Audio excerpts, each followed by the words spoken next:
Hey everyone, my name's Amanda and I'm the Fun Size Reader, and today I wanted to talk to you about my book obsessions, which is Zodiac Academy. And this is Zodiac Academy book 2, which is called Ruthless. So because of book 2, I know I always tell you guys, like, I'm gonna do a quick little, did I like it, did I not, blah, blah, blah, and then go on to the spoiler review, because it's in a series. You're not gonna watch the second one unless you have read the series. I did like it. I think better than the first one. The first one kind of set the stage and this one kind of got things going. If you don't already know, this is a bully's romance, and so there's a lot of bullying. And I said in my last review of the first book that the first book like hammered that bullying in hard. Like I said, set the stage for the story to progress. So this book picks up where the last one literally left off. And that's one of the things that I really like about this series. There's no time in between. You go straight through. And I think that's what makes it super easy to read, is that it picks right back up where it left off. And it's so addicting. So spoilery time. I'm gonna just talk about the book and give you comments on what I thought about it. We think at the end of book 1 that Darcy and Tori are gonna be going back to the human world. They're going to leave everything that they started behind because the bullying is just too much. They feel broken. Darcy's hair is gone. Tori almost drowned. She's traumatized. But in true Fae fashion, and with a slight push and reminder by Professor Orion, they decide to stay and fight back, because that is the Fae way. And that, I think, is what I loved about the shift in this book. It wasn't just bullying. It was pushing them to kind of fight for themselves and fight back, which started making it this like cat and mouse back and forth game, which is really, really fun to read. So I really love that the twins started standing up for themselves. And I think that theme also kind of like pushed forward me liking some of the other characters a lot more. I do feel like there's going to be there's obvious pairings after this book. So I love Lance Orion. I love him. He's my favorite.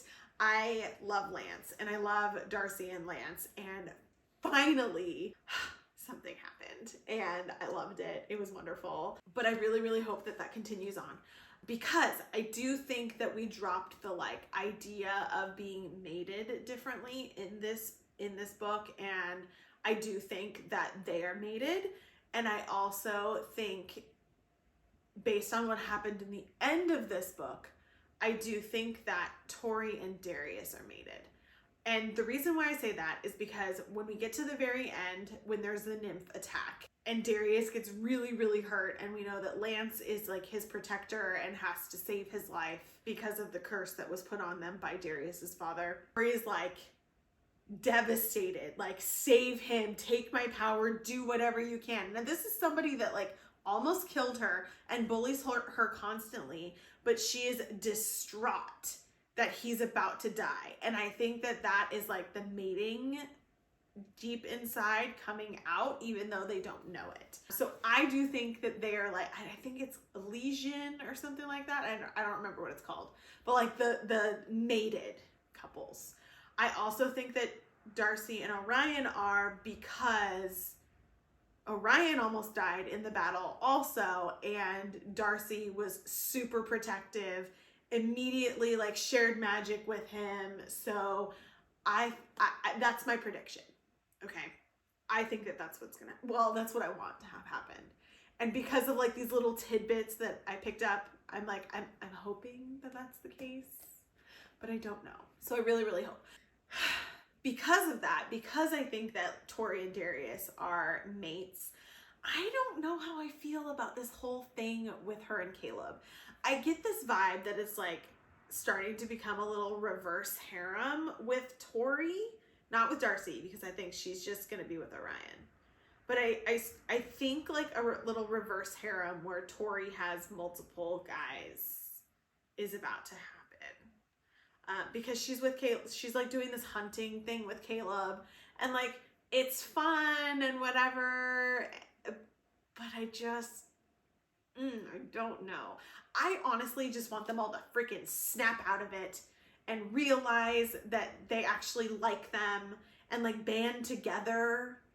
That's what I want to happen in this series. I want them to realize that the boys don't actually hate the girls and they band together to overtake Darius's father, who's trying to control everything. Anyways, I also feel like I'm starting to like other characters a lot. I still don't trust Diego. I've said that from the beginning. I still don't trust him. I do like Geraldine a lot. And I think we met Xavier at this point. To be honest, I can't remember. I'm really hoping I'm not mixing the books together, but I do like Xavier as well. I think we did meet him, Darius's brother. They're so entertaining, you guys. I like have stress dreams about what's gonna happen in Zodiac as I'm reading it, and I'm not kidding you. These books are big, and I can read them in like a day and a half. All I want to do is get back to reading Zodiac. I love that it ends on cliffhangers. I love that we ended with this big nymph attack, because now going into book 3, like I just want to know what happens, and it just sucks you in and makes you keep reading. And I love Lance. I love Lance. So nothing better freaking happened to him. Let me know what your predictions are. Let me know who you love in the comments below. Let me know if you love Zodiac, if you need more convincing for me to have you read Zodiac, because I'm just fangirling over here. Don't forget that Zodiac Academy, all of the books actually are on Kindle Unlimited. That is how I read them, but I know I'm going to read them again, so I needed to buy physical copies, which is why I have them on my shelves. So I will put the link down below to the physical copies, but don't forget, if you have KU or if you want to sign up for KU, they're available there as well. You can also find me on Instagram, Facebook, and TikTok at The Fun Size Reader. I'll see you guys next time.